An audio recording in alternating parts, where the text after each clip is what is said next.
talks to stimulate around our theme of that balance between planning for housing and for nature.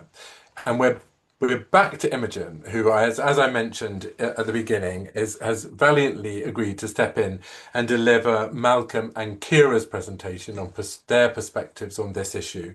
But she's also going to start off unpacking some technical language, which is going to be new to some of us around biodiversity net gain. So it's a new concept introduced pretty recently, and it's covered in Malcolm and Kiera's presentation. So to help us with that, Imogen's going to do some of her own slides, just as 3 slides of intro, just to introduce that concept. So back to you, Imogen. Thank you very much, and apologies for you needing to hear me again. So yes, quickly going to share just a few slides just to outline what biodiversity net gain is, but this is a real scratch the surface that should be it. A really scratch the surface just to sort of outline the concept. So it's aimed at providing funding and opportunities for nature recovery through the planning system. That's the purpose of it, and to leave the natural environment measurably better than it was beforehand, by providing at least a 10% net gain. So since 2024, developers must boost biodiversity by 10% to get planning approval, with a few caveats. And they can either do it on site, off site, through a site that they've identified themselves, or through biodiversity credits, as it's called. The government biodiversity credits are much more expensive way of doing it, and they are generally not sort of the preferred option, but sometimes there isn't another option for the developer, so they do contribute to this national pot. This is a legal commitment to maintain the biodiversity improvements for 30 years afterwards, so the funding that is provided needs to cover that 30 years. You may have heard that there's been some reviews, although it was only introduced in 2024. Some recent changes have been announced, haven't quite come in yet, I don't think. But there's a consultation last year, and it was a real concern to us as to how far some of these changes were going to go. And subject of quite a lot of campaigning on the behalf of not only the Wildlife Trust but others as well.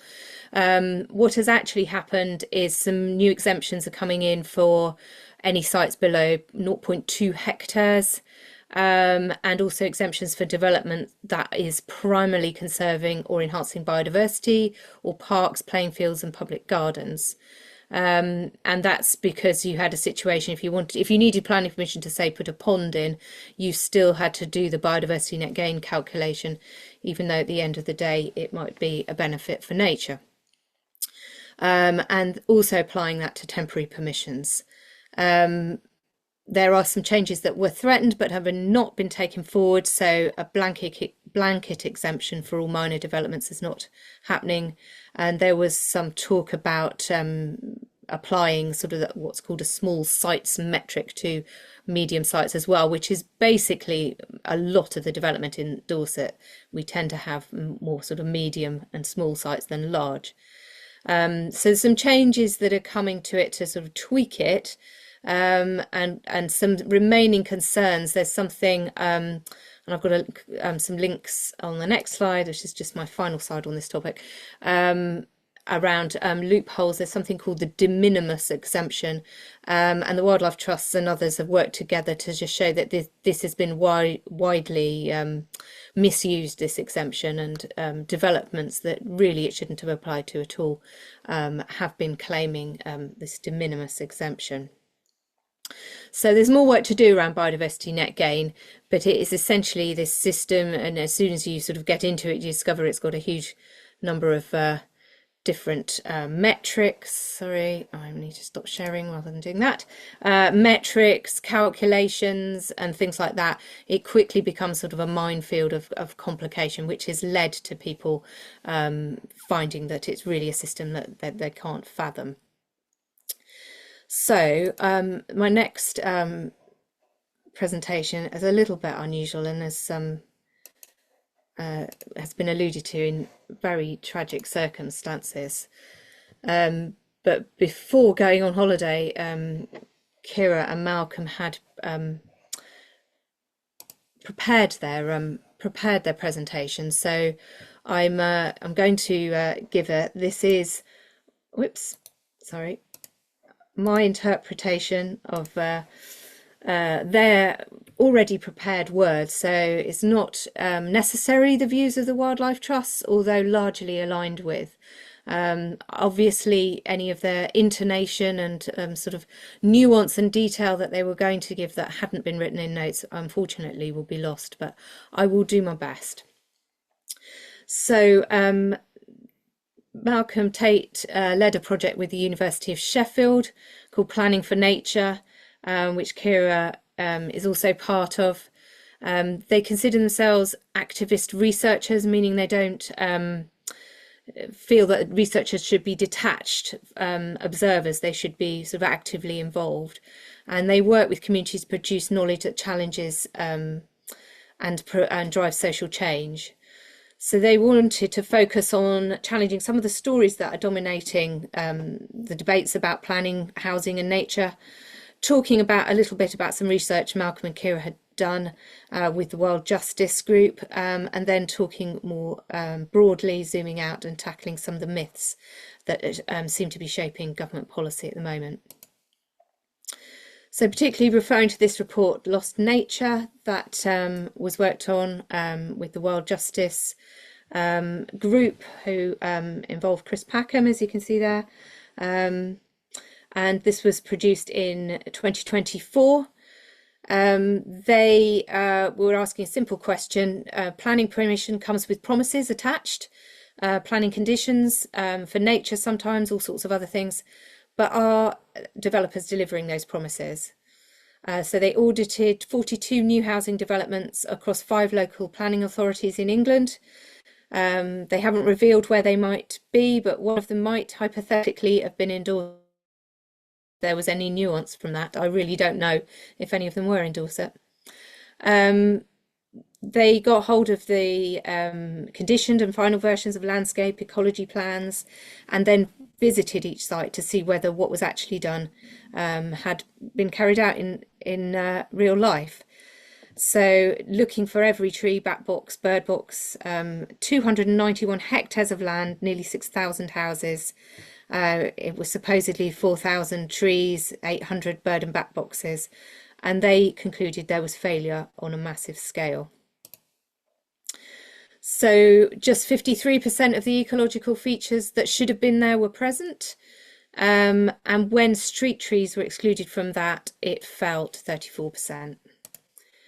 So some of those figures there, you might not be able to read it, but 82% missing woodland edge seed mixes, 39% missing or dead trees, 48% were missing native hedges,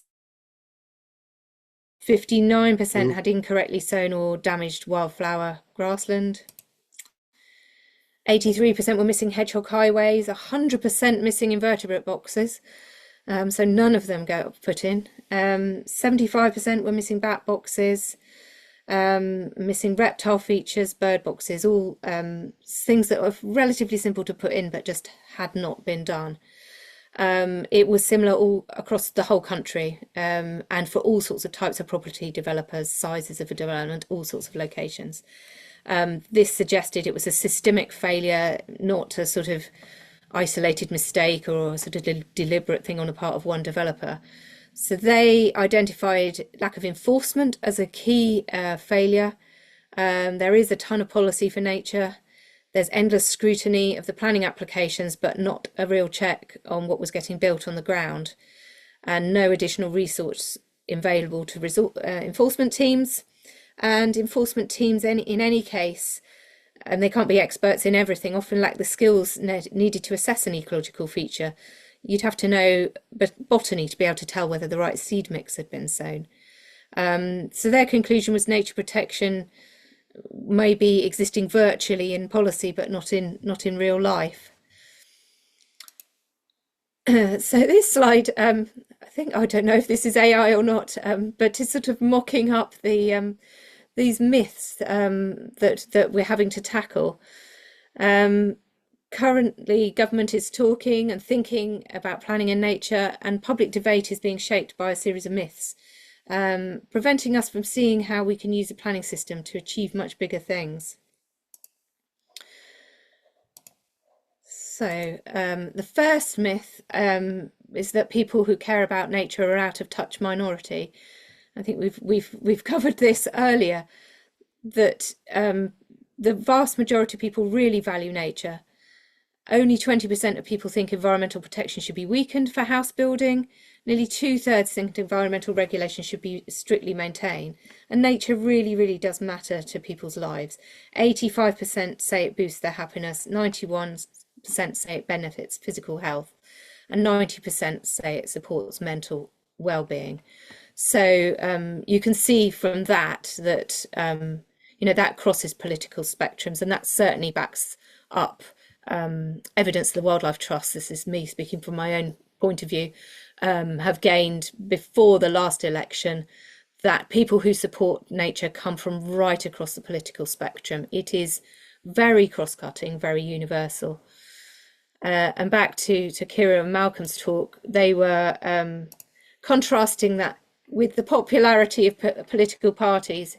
Even the most popular as of April 2026 is on 26%, as opposed to sort of 80% supporting nature. But yet we have, we value nature, but we have one of the least nature connected countries in the world. And certainly from their research, they're identifying barriers to people having access to nature as a real problem. Poor health and living in less well-off areas are real sort of barriers to be able to access nature. And from their point of view, this means we should be really worried about policies like brownfield development and brownfield exemptions for biodiversity net gain. Brownfield sites are disproportionately in urban areas, and if we let those sites go without providing green spaces locally, then we risk making things worse for the poorest communities. So myth 2, that you either care about social goals or environmental ones. So nature is often pitted against housing and the need for housing, and the lack of affordable housing particularly. And we've got some quotes there, some of which you may have come across before. The government's language is imagining a social world and an ecological world, but social and ecological systems are inseparable. When you look at flooding damaging housing, heat affecting public health, access to green spacing exacerbating inequality if you haven't got that access, and pollinator loss affecting food systems, it is not a case of a human world over one corner and nature in the other. We have a shared environment. So thinking about trade-offs, and I even sort of rail slightly against the word balance between social and environmental, we need to think about routes to eco-flourishing, coexisting. And then on top of that, we have the description of community groups as NIMBYs. It does, say Kiera pointed out, take an extraordinary amount of time, effort, organisation, some of it fruitless, to oppose a planning application. If you were that sort of selfish, you'd probably be doing something else with your time, like playing golf. It is very painstaking to go through these processes as a community to mount a campaign against a particular proposal that you feel is harmful for nature. And I would just sort of pull up the middle one of those quotes from Keir Starmer about jumping spiders. He says, "I've not made that example up." Sadly, the relationship between that statement and the truth is about as thin as a spider's web, really. And there is a thorough debunking of it on Kent Wildlife Trust's website, which is where this new town was. And a town of 15,000 houses proposed, the vast majority of which could go ahead anyway, but part of it was proposed on a site of special scientific interest, which had a whole range of other issues and other species living on it, not just the jumping spider. So myth 3, building 1.5 million homes will fix the housing crisis. as if we can do that, supply and demand, build more houses, prices will fall. But that isn't how housing markets operate. There may be some more planning permissions that get granted on paper. It doesn't mean that more homes will actually get built. And it's not going to lower prices either. Developers are necessarily going to look at their bottom economic line. They are businesses, that's what they do. So they will release homes gradually, carefully controlling the supply in order to protect prices. The market-led system can't solve this crisis. If we're serious about solving it, we need to look at social housing. And before anyone says that costs money, social housing is profit making in the long run, says Kiera. Myth 4, we need growth to fund crucial services. And there's an infographic there talking about the amount of services that nature provide, and destroying nature may become one of the biggest threats to growth. And just models suggest that the UK growth will be 6 to 12% lower in 2030s because of biodiversity loss, which compares with the impacts of the pandemic. A final myth that biodiversity is just pretty flowers and butterflies. Nature is not a luxury. And lots of other, this is back to my nature-based solutions that I talked about at the beginning, and the impacts of nature on other services that are needed for our life. I can see we're running massively short of time, so I will end it there, but let's say we will be able to share these slides, I hope, and therefore you'll have that in more detail. And thank you on behalf of Kiera particularly, and obviously again our condolences. Imogen, thanks so much again for stepping in. And I think we got a flavour there of what would have been an amazing presentation, but you did them proud. And some cracking slides there as well. I think it's very CPRE playbook, what they've come up with. That report is really worth a read as well. So let's move on. And